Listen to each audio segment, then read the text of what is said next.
कानपुर में छत्रपति शाहू जी महाराज विश्वविद्यालय CFCMU में आगामी 11 व 12 दिसंबर 2023 को 2 दिवसीय अंतर्राष्ट्रीय सम्मेलन का आयोजन होने जा रहा है।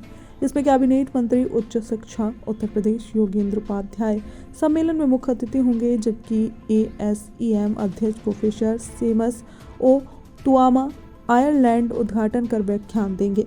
उद्घाटन के दौरान ASEM LLL हब और CFCMU कानपुर के बीच एक MOU पर हस्ताक्षर किए जाएंगे। एक प्रेस वार्ता करते हुए सुधीर कुमार अवस्थी ने बताया कि इस सम्मेलन में प्रस्तुतिकरण के लिए हमें 200 से अधिक शोध पत्र प्राप्त हुए हैं।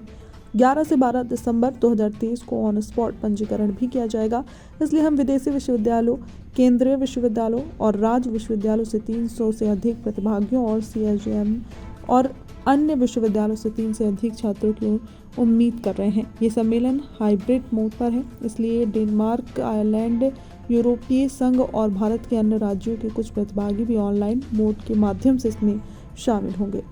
संवाददाता पंकज अवस्थी की खास रिपोर्ट। सर, आज की जो ये प्रेस कॉन्फ्रेंस हुई है, क्या मकसद रहा है इसका, कुछ जानकारी है?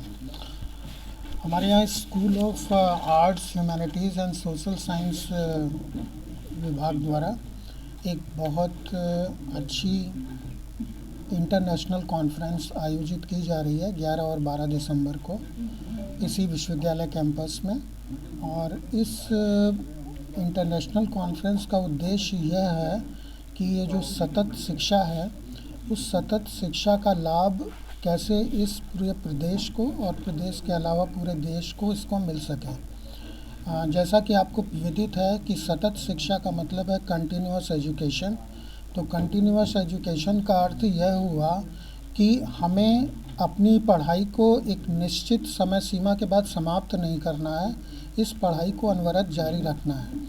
अब जैसा कि प्रौद्योगिकी का ज़माना है, अगर प्रौद्योगिकी से हमारा समाज कटा हुआ है, अभी उसको ट्रेन नहीं किया गया है, तो इस ट्रेन करने की जिम्मेदारी भी हमारे सोशल साइंस डिपार्टमेंट को है, जो प्रौद्योगिकी से हमारे समाज को परिचित कराए और प्रौद्योगिकी के कारण, इस टेक्नोलॉजी के कारण जो हमें फ़ायदे मिल रहे हैं, उन फ़ायदों को गांव-गांव तक, शहर-शहर तक उसको पहुंचाए। हमारे यहाँ सतत शिक्षा विभाग ने इस कार्यक्रम को बहुत ही गंभीरता से लिया है और अनेक देश विदेश के लोग जो इस विधा में पारंगत हैं, वो लोग इसमें आ रहे हैं। वो लोग इसमें से डिस्कशन करेंगे, उसमें विमर्श करेंगे और ये निष्कर्ष उनका निश्चित रूप से UGC को भी भेजा जाएगा, हमारे ह्यूमन रिसोर्स डिपार्टमेंट को भी भेजा जाएगा कि किस प्रकार से हम अपनी इस मानव संपदा का इस प्रकार ट्रेन करें कि वह हमारे समाज के लिए उपयोगी हो जाए। हम हो सकता है उसे फॉर्मल एजुकेशन ना दे रहे हों, किसी फॉर्मल सर्टिफिकेट के वो मोहताज हैं भी नहीं, लेकिन जो हमारी पारंपरिक शैलियां हैं, पारंपरिक शैलियों में प्रौद्योगिकी का प्रवेश कैसे किया जाए, तो उस टेक्नोलॉजी के प्रवेश के कारण जो उनकी रोज़गार में जो उन्नति हो सकती है, उनकी सामाजिक उत्थान में जो उन्नति हो सकती है, वो मुख्य उद्देश्य इस इंटरनेशनल कॉन्फ्रेंस का है। और इसीलिए हम लोगों ने उसका नाम जो रखा है वो बियॉन्ड एजुकेशन रखा है। दूसरा एक चीज़ आपको ये पता ही होगी कि हमारा सोशल साइंस का डिपार्टमेंट जो है गांव-गांव में संपर्क रखता है और बहुत सारे गांवों को गोद में लिया गया है। उन गांवों के सर्वांगीण विकास के लिए और सरकारी योजनाओं को जन जन तक पहुंचाने के लिए, उनको अवेयर करने के लिए एक बड़ी मुहिम हम लोगों ने चला रखी है। स्वयं दीनदयाल शोध केंद्र और ये जो हमारा स्कूल ऑफ ह्यूमैनिटीज़ है, ये दोनों मिलकर के इस प्रकार के कार्यक्रम चला रहे हैं कि इसमें जो दुर्भाग्यपूर्ण ढंग से शिक्षा से वंचित रह गए या शिक्षा अपनी अधूरी छोड़कर अपने कृषि कार्यों में या दूसरे व्यावसायिक कार्यों में लग गए, हम उनको शिक्षित करें, हम उनको प्रशिक्षित करें। और आपको ये मालूम हो कि UGC ने अब एक नया कॉन्सेप्ट लाया है जिसे प्रोफेसर ऑफ प्रैक्टिस कहते हैं, POP।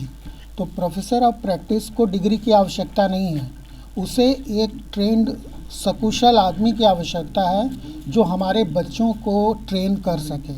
उसे शैक्षिक किताबी शिक्षा की आवश्यकता नहीं है, वो स्वयं में इतना पारंगत है कि अपनी विधाओं को अपने छात्रों तक किस प्रकार पहुंचाए।